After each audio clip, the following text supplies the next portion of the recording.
There are two wolves, and they are always fighting. One is darkness and despair. The other is light and hope. Which wolf wins? There are some stories that you witness that are incredibly powerful.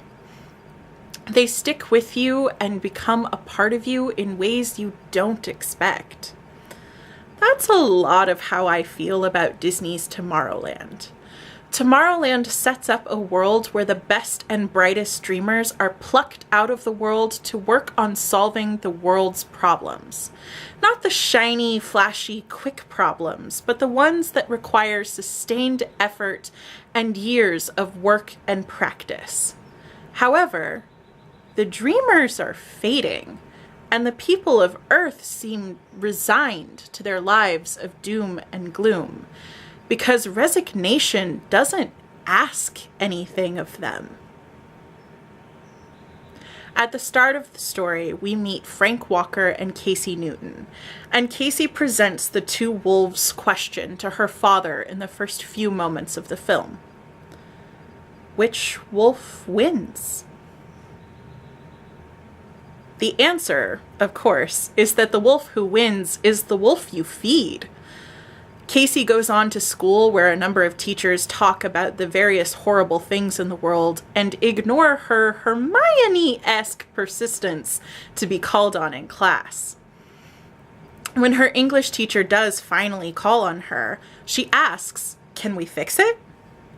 And, amid confused stares, elaborates, "I get things are bad, but what are we doing to fix it?" I won't get too much into the rest of the plot of the film because spoilers, but Casey and the film as a whole presents this unique element of story and storytelling that I think is missing in a lot of our discourse in the world and society right now. That, I submit, makes it a powerful film, even more powerful than when it was released, and therefore it makes it a film worth watching. Because a lot of our discourse in the world right now is how everything is literally a flaming pile of garbage, I think that sometimes we get lost in how much garbage there is and how much of it is on fire, that we forget the most important part of dealing with flaming piles of garbage. We have to do something about them.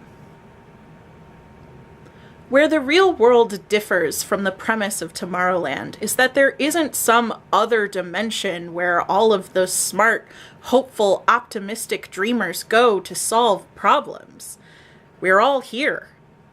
We have only one planet with dreamers and pessimists and everyone in between already here. That sentence may sound kind of gloomy, but I think it's incredibly hopeful. We already have all of the optimists and dreamers here. I guess it matters which wolf you feed. So my challenge to you, after you've watched Tomorrowland, is to think. Really, really think about the wolf you're feeding when you're spending time online, consuming media, chatting with friends, talking about the world, reporting on the world, all of it. Because it is possible to acknowledge the darkness in the world without feeding it.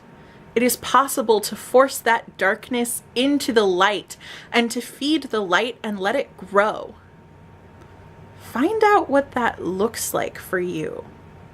And make sure you're feeding the right wolf. I get things are bad. What are we doing to fix it?